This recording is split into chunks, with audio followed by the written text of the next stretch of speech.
Thank you very much for joining us to our very first story this morning. And a month after its commissioning, 2 elevators in the State Tower block, popularly known as Job 600, are not functioning. Now, this, according to reports, is as a result of water that seeped into the motors of the equipment due to a leakage of the facility's roof. Security scanners installed at the entry point of the block are also said to have broken down some 2 weeks after the facility's commissioning. Now, this may come as a surprise to many, seeing that the Job 600 was recently refurbished by the China State for Long Construction Company Limited. So what could really be the problem?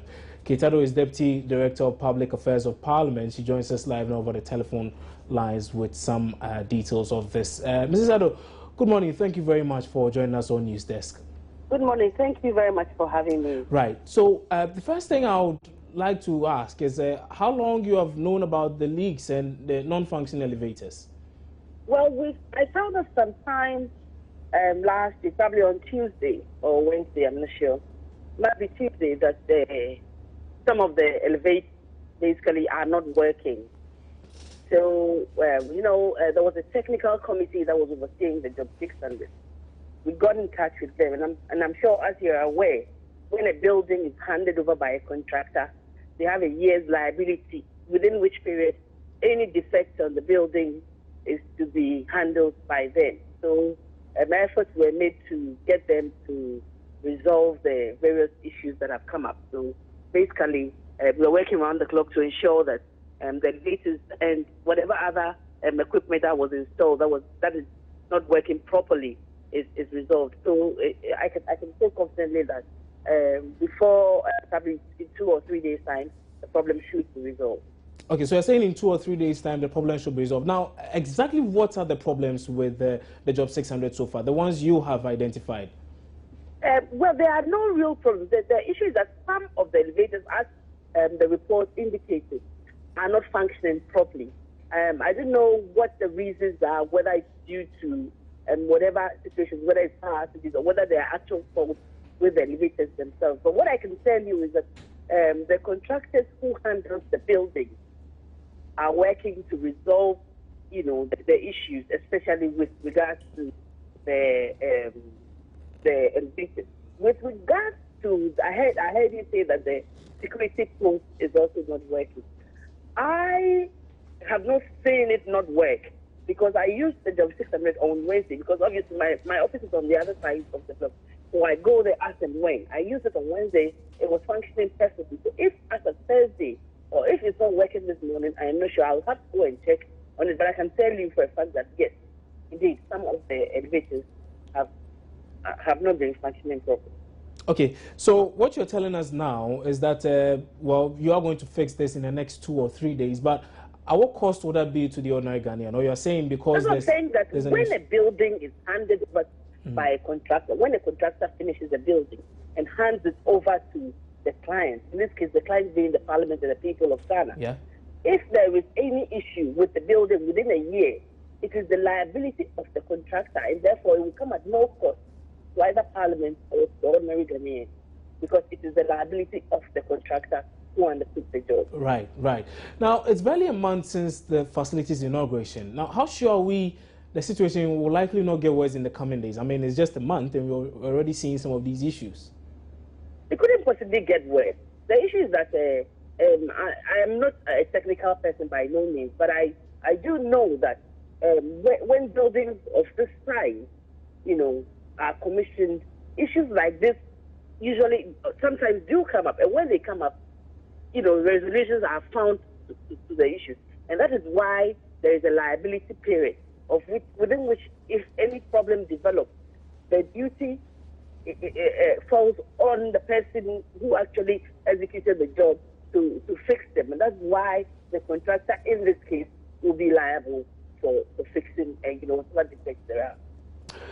Kate Addo, many thanks for your time on News Desk this morning. And Kate Addo is Deputy Director of Public Affairs of Parliament, I must say. She joined us over the phone lines with some answers as to the particular story. And the story is that just about a month after the commissioning of the Job 600, quite a number of anomalies have been identified with the project. We are told that the roofing, for instance, is leaking, and two of the elevators, 2 of the 6 elevators there, is actually not functioning now. She tells us that the situation should be rectified within the next 48 hours. We'll keep our eyes on that and bring you much more as and when we do have it. But away from that, and former boss of the Ghana National Petroleum Corporation, Chachu Chikata, has filed a writ at the High Court against the Member of Parliament for Adansia Sokwa, Kobna Tahir Hammond, for what he describes as defamatory statements made against him by the MP. Now, Katie Hammond had earlier described the payment of a 1 million Ghana cedi ex gratia to Chachu Chikata and 3 others as fraudulent, and asked the presidency and parliament to dissolve and prosecute the GNPC board that gave the order for payment to be effected. The dissolution, arrest, prosecution, refund of the monies with interest and all. I mean, the right thing should be done. And of course, there must be consequence. You see, it's not like those of us who have toiled, well, I mean, as I said, prosecution. I mean, and those things, you know. I mean, it's unlike when some of us have toiled to save the image of the company, to make sure that it is now on the proper footing, they focus on the proper jurisdiction, the proper regime of finding oil. We now have the oil, and then some of us have been hounded. You know, been hounded.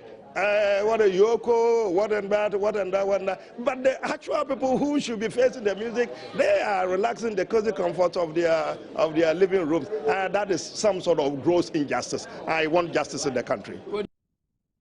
Well, Mr. Chikata and his wife Esther Koba have both come out to deny receiving any payments, though they maintain they are owed some entitlements since they left GNPC in 2001. Mr. Chikata, among others, is seeking a perpetual injunction restraining the defendant, that is Katie Hammond, or his agents from further publishing or causing to be printed, published, or distributed the defamatory words of the Member of Parliament.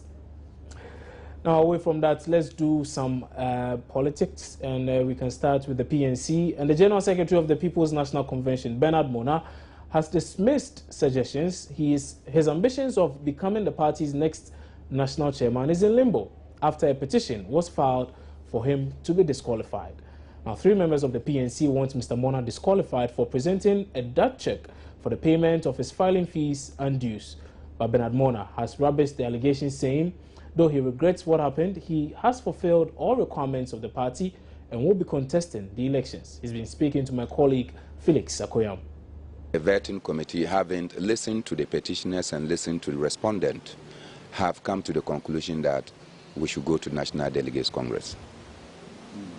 But what do you make of, I mean, the petition itself? I mean, these petitioners feel that what you did sort of brought some sort of embarrassment to the party. How can you say that something that borders on internal party affair? This is about the treasury of the party. The national treasurer decide that a matter that is sensitive to the party decide to go to the media. I didn't go to the media. And throughout these processes, until the vetting committee finished its work, I have not responded to the numerous calls from the media. I stay put because this is purely an internal affair. Every institution have management confidence, and that things that happen within the institution, management have a sort of oath not to go out there to do. And the head of treasury is part of management. And so if this thing came out the way it has come out, the main person that is affected should be me. So I have not brought the name of my party into disrepute. And exactly the name has been brought into disrepute. But exactly the point they made, that if you, I mean, had done due diligence, the check you issued to the party would not have been rejected. Are you not aware that Government of Ghana checks have been returned before? Are you not aware that multimedia checks have been returned before? Are you not aware that your own personal checks have been returned before? Why are you making it as if you've never heard about returned checks? I mean, if it is not really as important as you're telling me now, why do you think certain persons within your party will take it further, I mean, and seek your disqualification just based on this? As it stands now, we are going for National Delegates Congress. The vetting committee has done its work. The Nominations and Electoral Commission has done their work. and all is ready for National Delegates Congress. You say there is no stumbling block in your way? I mean, as regards to deciding on this issue, deciding on your fate regarding this issue? What do you mean by stumbling block? Because, I mean, we spoke to one of your executives, the National Youth Organizer, who says that a final decision on your fate will be made known in the coming week. That was the National Youth Organizer. I don't know his locus standi on this matter. But if there is anything at all, recall that a petition was brought against him as a person, and yet that petition was also stepped down. And so in my view, it is all about the unity, the cohesion of our party. Well, we can now speak to the national chairman of the People's National Convention, Alhaji Ahmed Ramadan, who joins us live now over the telephone. Mr. Ramadan, good morning. Thank you very much for joining us on News Desk, sir. Thank you. Good morning. Now, I believe this issue with your party's general secretary has come to your attention. What is the party's reaction to all that has happened so far? I would say we are working over it. We have settled the matter, and we are just putting ourselves in readiness for the Congress, from 11, 12, and 13. So this is what is before us now. This issue has been dealt with, and we will come to, one understanding that we need to keep our party together. We need to, stay together as one team and then move on. So there's no problem about his fate in the Congress. So is it that the party is choosing harmony over justice, or what? Both justice and harmony. Because even the vetting committee that we put in place to go through all these things did not really indict him. So we are really not only restricting ourselves to harmony, but justice.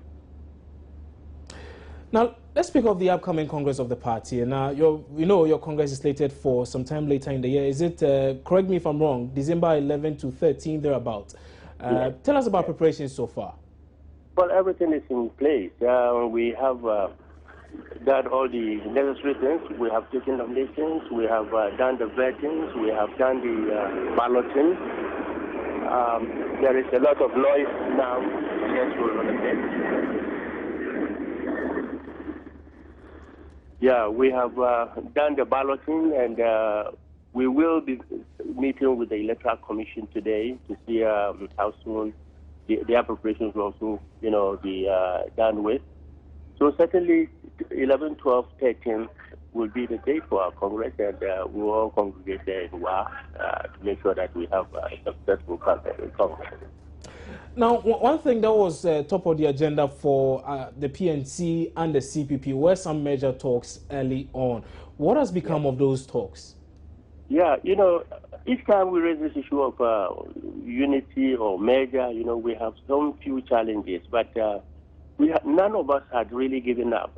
We are still working on it, and we will do our Congress probably ahead of theirs, and after their Congress, we will sit together and see how best we can harmonize our front for the prospective election. So as things stand now, what are really the challenges? What are the things preventing you from seeing through this one? Well, various, honestly. But this time around, we did not engage too much for various reasons. We thought we were going to have even a common Congress with them, but it never worked out well. They went in earlier.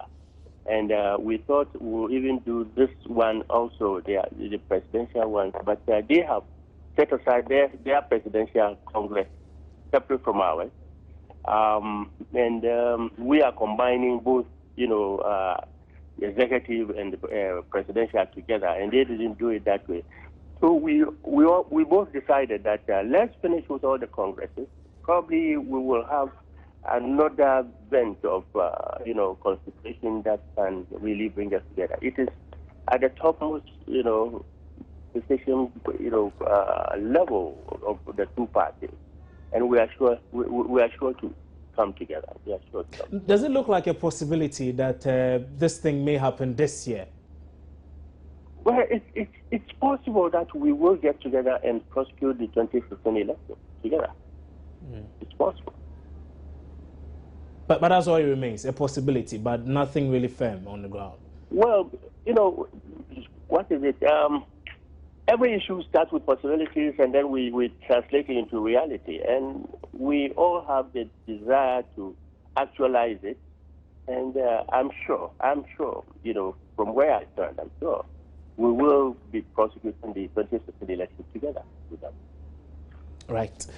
Alhaji Ahmed Ramadan, thank you very much for your time. But just before you go, still speaking of your upcoming primaries, there has been a lot of opposition from some members of your party against certain people. For instance, some saying that if Mr. Hassan Ayarga is allowed to even contest in the first place, they are going to protest. Has this come to your attention, and what do you make of this in the first place? No, honestly, this is a segment of somebody's imagination. It hasn't come up at all.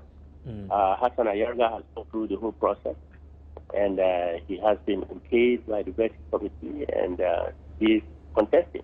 And Edward Mahama has also gone through the whole process, and he's also contesting. These are the two challenges, and we hope we will have a success. We have had elements in your party suggest that Hassan Ayarga has, since he came into the limelight, dragged the name of the party into disrepute. Is this not an assertion you agree with? Well, it's really unfortunate that we want to restrict ourselves to the views of one or two persons, but the generality of the party had accepted the processes that have taken place now towards the Congress, and we've all okayed what has happened, and we are going to the Congress. If indeed they dislike him, they can show it through their voting. If they don't, you know, that's to really translate whatever they have at the back of their mind in a form of voting. So we are going together as one team, as one family, and I'm sure we'll come out even more united. Alhaji Ahmed Ramadan, many thanks for your time on News Desk this morning. And Alhaji Ahmed Ramadan is the national chairman of the People's National Convention. You heard us speak to him live there, and he tells us that the scheduled Congress of the party will come off as earlier planned. You're still watching News Desk here on Joy News Multi TV. We're taking a break. We'll come back shortly with some more stories. Don't go away.